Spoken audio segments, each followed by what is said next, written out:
கையில ஒரு பைசா இல்ல, வயிறு வேற பசிக்குது. எப்படியாச்சும் இன்னைக்கு வடை வாங்கி தின்னணும். கட்சி மீட்டிங்க்கு வேற 100 வடை தேவைப்படுது. எங்க வாங்குறதுன்னு ஒன்றும் தெரியலையே. அம்மா எங்க கடையில வடை எல்லாம் சூப்பரா இருக்குமா, மொறு மொறுன்னு. இப்ப போட்டதுதாம்மா, வாங்கிக்கோங்கம்மா. ஆடு தானா வந்து சிக்குது வளையல. அண்ணே 2 வடை சாம்பிளுக்கு கொடுங்கண்ணே. என்னது வடை சாம்பிளா? அண்ணே 100 வடை வாங்க போறேன்ல, கொடுங்கண்ணே. இந்தாம்மா சாப்பிட்டு பாரு. ஞம் ஞம் ஞம் ஞம் ஞம் ஞம். வடை உம்முன்னு இருக்கே.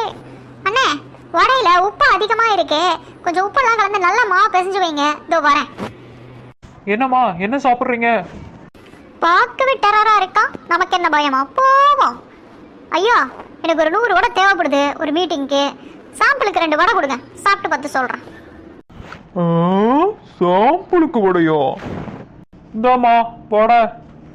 என்னண்ணே தொட்டுக்க சட்னி சாம்பார்லாம் இல்லையா? நான் எப்படி டேஸ்ட் பார்க்கறது? அம்மா இது சின்ன கடை, அதெல்லாம் கிடையாது. வடை நல்ல மொறு மொறு நல்லா இருக்கும். சாப்பிட்டு பார்த்துட்டு சொல்லுங்க, நான் போய் 100 வடையை வேணா கட்டி வைக்கிறேன். மெது வடை மெது வடவா? என்னம்மா வடை நல்லா இருந்துச்சா? கட்டிடலாமா? ஐயா வடையில நிறைய கல்லு இப்படி போட்டு வச்சிருக்கீங்க, வடை நல்லா இல்லையா? நான் வரேன். என்னம்மா என்ன வேணும்? என்ன சாப்பிட போறீங்க? இவனை பார்த்தாலே பயமா இருக்கு. சரி கேட்டு பாப்போம். தம்பி சாம்பிளுக்கு 2 வடை கொண்டு வா.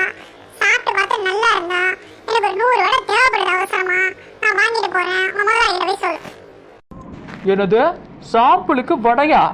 100 வடையும் கட்ட முடியாது, உனக்கு சாம்பிளும் கிடையாது. இடத்த காலி பண்ணு முதல்ல. என்ன பார்த்தா உனக்கு எப்படி தெரியுது?